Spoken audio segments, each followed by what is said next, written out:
Hi hello friends, welcome back to kitchen with Arish channel. ಇದರಿಂದ ವಿಡಿಯೋದಲ್ಲಿ ಈ ಚಳಿಗಾಲದಲ್ಲಿ ಬರುವಂತಹ ಕಫ, ಶೀತ, ಕೆಮ್ಮು ಇದಕ್ಕೆಲ್ಲ ಓಮ್ ರೆಮಿಡಿ ಹೇಳ್ಕೊಡ್ತಾ ಇದ್ದೀನಿ.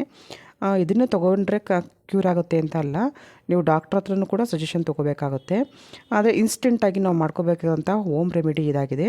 ನಾನು ಈ ಓಮ್ ರೆಮಿಡಿನ ದೊಡ್ಡವರಿಗೆ ಮತ್ತು 8 ಇಯರ್ಸು ಆಫ್ಟರ್ ಮಕ್ಕಳಿಗೆ, ಅಂದರೆ 8 ವರ್ಷದ ಮೇಲ್ಪಟ್ಟ ಮಕ್ಕಳಿಗೆ ತೋರಿಸ್ತಾ ಇದ್ದೀನಿ. ಆದಷ್ಟು ಚಿಕ್ಕ ಮಕ್ಕಳಿಗೆ ಈ ಓಮ್ ರೆಮಿಡಿಯನ್ನು ಅಪ್ಲೈ ಮಾಡಬೇಡಿ. ಇದಕ್ಕೆ ಏನೇನು ಬೇಕು ಅನ್ನೋದನ್ನು ನಾನು ವಿಡಿಯೋದಲ್ಲಿ ಶೇರ್ ಮಾಡ್ತಾ ಹೋಗ್ತೀನಿ. ಬನ್ನಿ ನೋಡೋಣ. ಮೊದಲಿಗೆ ನಾವು ದೊಡ್ಡಪತ್ರೆ ಎಲೆ, ತುಳಸಿ, ಪುದೀನ, ಕಲ್ಲು ಸಕ್ಕರೆ, ಲವಂಗ ಹಾಗೂ ಬೆಳ್ಳುಳ್ಳಿಯನ್ನು ತೊಗೊಂಡಿದ್ದೇನೆ, ಹಾಗೂ ಒಂದು ವೀಳ್ಯದೆಲೆಯನ್ನು ತೊಗೊಂಡಿದ್ದೇನೆ. ಇದಿಷ್ಟನ್ನು ಕೂಡ ನೋಡಿ ತೋರಿಸ್ತಾ ಇದ್ದೀನಿ. ನೋಡಿ, ವೀಳ್ಯದೆಲೆ ಈ ರೀತಿಯಾಗಿರಬೇಕು. ತೊಟ್ಟು ಸಹಿತವಾಗಿ ತೊಗೊಳ್ಳಿ, ತೊಟ್ಟನ್ನು ಕಟ್ ಮಾಡೋದು ಬೇಡ. ಇದಿಷ್ಟನ್ನು ಕೂಡ ದೊಡ್ಡವ್ರಿಗೆ ನಾನು ಈಗ ತೋರಿಸ್ತಾ ಇರೋದು.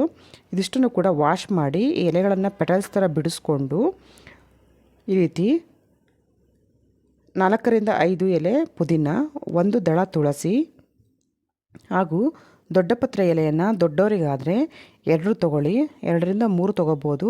ಅಂದರೆ ಒಂದು ಸ್ವಲ್ಪ ಉಪ್ಪಿನ ಅಂಶ ಇರೋದರಿಂದ 2 ತೊಗೊಂಡ್ರೆ ಸಾಕಾಗುತ್ತೆ. ಇದಿಷ್ಟನ್ನು ಕೂಡ ಈ ರೀತಿ ಫೋಲ್ಡ್ ಮಾಡಿ ಇದಕ್ಕೆ 1 ಲವಂಗ ಹಾಗೂ ಮತ್ತು ಇದಕ್ಕೆ ಬೇಕಂದಲ್ಲಿ ಒಂದು ಸ್ವಲ್ಪ ನೀವು ಕಲ್ಸಕ್ಕರೆ ಕೂಡ ಹಾಕ್ಕೋಬಹುದು. ಇದು ಪೂರ್ತಿ ಬಾಯಿ ತುಂಬ ನಾವು ಹಾಕ್ಕೊಳೋದ್ರಿಂದ ಜಗಿದು ಆ ರಸವನ್ನು ನಾವು ಕುಡಿಯೋದ್ರಿಂದ ನಮ್ಮ ಎದೆಯಲ್ಲಿರುವಂತಹ ಗಟ್ಟಿ ಕಫ ಇರ್ಬೋದು, ಒಣ ಕೆಮ್ಮು ಇರ್ಬೋದು ಅಥವಾ ಶೀತ ಇರ್ಬೋದು, ಆದಷ್ಟು ಬೇಗ ರಿಲೀಫ್ ಆಗುತ್ತೆ. ಈ ರೆಮಿಡಿನ ಆದಷ್ಟು ಮಧ್ಯಾಹ್ನ ಟೈಮು ಮತ್ತು ಬೆಳಗ್ಗೆ ನೀವು ಆಫೀಸ್ಗೆ ಹೋಗೋ ಟೈಮಲ್ಲಿ ಮಾಡಿಕೊಂಡ್ರೆ ತುಂಬ ಈಸಿ ಆಗುತ್ತೆ. ಈ ಬೆಳ್ಳುಳ್ಳಿಯನ್ನು ನೀವು ಇದರೊಂದಿಗೂ ಕೂಡ ತೊಗೋಬೋದು, ಅಥವಾ ಇದಿಷ್ಟನ್ನು ಚೆನ್ನಾಗಿ ಜಗಿದ ನಂತರ ನೀವು ಬೆಳ್ಳುಳ್ಳಿಯನ್ನು ಹಾಕ್ಕೊಂಡು ಜಿಗಿಯೋದ್ರಿಂದ ಆದಷ್ಟು ಬೇಗ ಗಟ್ಟಿಯಾಗಿರುವಂತಹ ಕಫ ಕೂಡ ನೀರಾಗಲಿಕ್ಕೆ ಈಸಿ ಆಗುತ್ತೆ. ನಿಮಗೆ ಬೇಕಂದಲ್ಲಿ ಕೆಂಪು ಕಲ್ಸಕ್ಕರೆಯನ್ನು ಬಳಸ್ಕೊಳ್ಳಿ ಅಥವಾ ಬೆಲ್ಲ ಬಳಸ್ಕೊಳ್ಳಿ.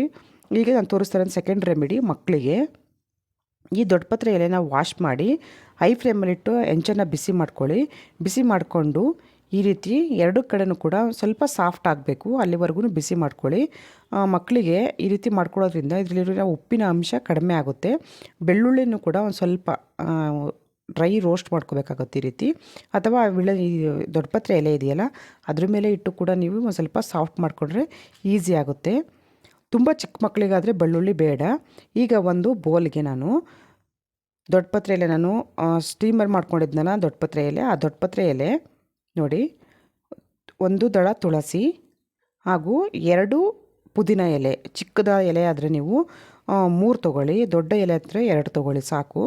ಹಾಗೂ ವೀಳ್ಯದೆಲೆ. ಇಷ್ಟನ್ನು ಕೂಡ ನಾವು ಚೆನ್ನಾಗಿ ಲಿಕ್ವಿಡ್ ಬರಬೇಕು. ಅಂದರೆ ನಾವೇನು ವಾಶ್ ಮಾಡಿದ ತಕ್ಷಣ ಯೂಸ್ ಮಾಡಿದ್ರೆ ಒಂದು ಸ್ವಲ್ಪ ನೀರು ಬರುತ್ತೆ. ಆ ಫಸ್ಟ್ ಟೈಮ್ ಬರುವಂತಹ ನೀರನ್ನೆಲ್ಲ ತೆಗೆದುಬಿಟ್ಟು ನಾನು ತೋರಿಸ್ತೀನಿ ನೋಡಿ ವಿಡಿಯೋದಲ್ಲಿ. ನೋಡಿ, ಈ ರೀತಿ ಕೈಗಳನ್ನು ಅಥವಾ ಹ್ಯಾಂಡನ್ನು ಎರಡನ್ನೂ ಕೂಡ ಚೆನ್ನಾಗಿ ವಾಶ್ ಮಾಡಿಕೊಂಡು ಈ ರೀತಿ ಚೆನ್ನಾಗಿ ಇಸ್ಕೊಂಡು ನೀರು ಬರ್ತಾಯಿದೆ ನೋಡಿ, ಈ ನೀರನ್ನು ಚೆಲ್ಕೊಂಬಿಡಿ. ಅಂದರೆ ಅದು ನಾವು ವಾಶ್ ಮಾಡಿದಾಗ ಸಿಗುವಂತಹ ನೀರದು. ನೆಕ್ಸ್ಟ್ ನಾನು ಮಾಡಿ ತೋರಿಸ್ತೀನಿ ನೋಡಿ, ಅದನ್ನು ನಾವು ಯೂಸ್ ಮಾಡಬೇಕಾಗುತ್ತೆ. ನೋಡಿ, ಈ ರೀತಿ ಚೆನ್ನಾಗಿ ನೀವು ಪ್ರೆಸ್ ಮಾಡಿ ಹಿಂಡಿದ್ರೆ ನೋಡಿ, ಈ ರೀತಿ ಪ್ರೆಸ್ ಮಾಡಿ ಹಿಂಡಿದ್ರೆ ನಿಮಗೆ ಲಿಕ್ವಿಡ್ ಥರ ಜ್ಯೂಸ್ ಬರುತ್ತೆ. ಅಂದರೆ ಬಿಸಿಯಾಗಿರುವಂತಹ ದೊಡ್ಡಪತ್ರೆ ಎಲೆ, ವೀಳ್ಯದೆಲೆ, ಪುದೀನ ಮತ್ತು ತುಳಸಿ ಇಷ್ಟು ಕೂಡ ಲಿಕ್ವಿಡ್ ಬರುತ್ತೆ. ಅದು 1 ಟೇಬಲ್ ಸ್ಪೂನಷ್ಟಾದರೆ ಸಾಕು. ಮಕ್ಕಳಿಗೆ ಹಾಕೋದ್ರಿಂದ ಬೆಳ್ಳುಳ್ಳಿಯನ್ನು ಬೇಡ. ಹಾಗೇ ಬರೀ ಈ ಎಲೆ ಜ್ಯೂಸನ್ನು ಕೊಡಿ. ಸ್ವಲ್ಪ ಒಗರು ಇರುತ್ತೆ, ಮಕ್ಕಳು ಕುಡಿಲಿಕ್ಕೆ ಹಿಂಸೆ ಅಂತ ಅನಿಸೋದಲ್ಲಿ ನೀವು ಈಗ ಇಷ್ಟನ್ನು ಕೂಡ ನಾನು ವೀಳ್ಯದೆಲೆಯೊಂದಿಗೆ ನೋಡಿ ಈ ರೀತಿ ಪ್ರೆಸ್ ಮಾಡಿ ಮತ್ತೆ ಅದೇ ರೀತಿಯಾಗಿ ಇಂಟ್ಕೊಳ್ಳಿ. ಅದೇ ಕಸ್ಕೋದು ಅಂತ ಹೇಳ್ತೀವಿ ನಾವು. ಕಸ್ಕಿ ಅದನ್ನು ಚೆನ್ನಾಗಿ ಆ ಲಿಕ್ವಿಡನ್ನು ತೆಗಿಬೇಕು. ಅಂದರೆ ಆ ಎಲೆಯಲ್ಲಿರುವಂತಹ ನೀರಿನ ಅಂಶದೆಲ್ಲ ತೆಗೆದು 1 ಟೇಬಲ್ ಸ್ಪೂನಷ್ಟು 3 ಟೈಮ್ ಕೊಡಬೇಕು ಮಕ್ಕಳಿಗಾದರೆ. 2 ಡೇಸ್ ಕೊಡಿ ಸಾಕು. ಬೆಳಗ್ಗೆ, ಮಧ್ಯಾಹ್ನ, ರಾತ್ರಿ. ಮಧ್ಯಾಹ್ನ ಸ್ಕೂಲ್ಗೆ ಹೋಗಿದ್ದಾರೆ ಮಕ್ಕಳು ಅಂದರೆ ಬೆಳಗ್ಗೆ ಮತ್ತು ರಾತ್ರಿ ಕೊಡಿ. ನೋಡಿ, ಈ ರೀತಿ ಇಸ್ಕಿ ಅದನ್ನು ಕಸ್ಕ ಮಾಡಿಬಿಟ್ರೆ ಈ ರೀತಿ ಲಿಕ್ವಿಡ್ ಬರುತ್ತೆ. ಆ ಲಿಕ್ವಿಡನ್ನು 1 ಟೇಬಲ್ ಸ್ಪೂನಷ್ಟು ತೊಗೊಳ್ಳಿ. ಚಿಕ್ಕ ಮಕ್ಕಳು ಅಂದರೆ 8 ವರ್ಷ ಅಂದರೆ ಸ್ವಲ್ಪ ಚಿಕ್ಕ ಮಕ್ಕಳೇ. 8, 9, 10 ಅಷ್ಟು ವರ್ಷದ ಮಕ್ಕಳಿಗೆ ತಿನ್ನಲಿಕ್ಕೆ ಹಿಂಸೆ ಆಗುತ್ತೆ ಅನ್ನೋದಾದರೆ ಆ ಮಕ್ಕಳಿಗೆ ನೀವು ಒಂದು ಸ್ವಲ್ಪ ಕಲ್ಸಕ್ಕರೆಯನ್ನು ಹಾಕಿ ಕೂಡ ಕೊಡ್ಬೋದು. ಆದಷ್ಟು ಚಿಕ್ಕ ಮಕ್ಕಳಿಗೆ ಲವಂಗ ಮತ್ತು ಬೆಳ್ಳುಳ್ಳಿಯನ್ನು ಸ್ಕಿಪ್ ಮಾಡಿ, ಬೇಡ. ನೋಡಿ, ಈ ರೀತಿ ಕಲ್ಸಕ್ಕರೆಯನ್ನು ಕಟ್ ಮಾಡಿ ಅಥವಾ ನೀವು ಜೇನುತುಪ್ಪ ಇದ್ದರೆ 1 ಡ್ರಾಪ್ ಜೇನುತುಪ್ಪ ಕೂಡ ಹಾಕೋಬಹುದು. ಅಥವಾ ನಿಮ್ಮಲ್ಲಿ ಏನೂ ಇಲ್ಲ ಅಂದರೆ ಸಕ್ಕರೆ ಬೇಡ, ಬೆಲ್ಲವನ್ನು ಬಳಸ್ಕೋಬಹುದು. ನೋಡಿ ಈ ರೀತಿ ಹಾಕಿ 1 ಟೇಬಲ್ ಸ್ಪೂನಷ್ಟು 2 ದಿನ ಕೊಡಬೇಕು, 3 ಟೈಮ್ ಕೊಡಬೇಕು ಮಕ್ಕಳಿಗೆ. ದೊಡ್ಡವರಾದರೂ ಅಷ್ಟೇ 3 ಟೈಮ್ ಅದನ್ನು ತಿಂದು ಅದರಲ್ಲಿ ಬರುವಂತಹ ಜ್ಯೂಸ ರಸವನ್ನು ನುಂಗಬೇಕು. ನೋಡಿ ಈ ರೀತಿ 3 ಟೈಮ್ ಮಾಡಿಕೊಂಡ್ರೆ ಸಾಕು. ಬೇಗ ಈಸಿಯಾಗಿ ಈ ಕಫ ಇರ್ಬೋದು, ಒಣಕೆಮ್ಮು ಇರ್ಬೋದು, ಶೀತ ರಿಲೀಫ್ ಆಗುತ್ತೆ. ಇದು ಹೋಮ್ ರೆಮಿಡಿ. ಇದನ್ನೇ ಕಂಟಿನ್ಯೂ ಮಾಡಿದ್ರೆ ಕಮ್ಮಿ ಆಗುತ್ತೆ ಅಂತ ನಿಮಗೆ ಇಷ್ಟ ಆಗಲಿಲ್ಲ ಅಂದರೆ ನೀವು ಡಾಕ್ಟ್ರನ್ನು ಕೂಡ ಕನ್ಸಲ್ಟ್ ಮಾಡ್ಕೋಬಹುದು. ಈ ವಿಡಿಯೋ ನಿಮಗೆ ಇಷ್ಟವಾದರೆ ನನ್ನ ಯೂಟ್ಯೂಬ್ ಚಾನಲನ್ನು ಪ್ಲೀಸ್ ಸಬ್ಸ್ಕ್ರೈಬ್ ಮಾಡ್ಕೊಳ್ಳಿ.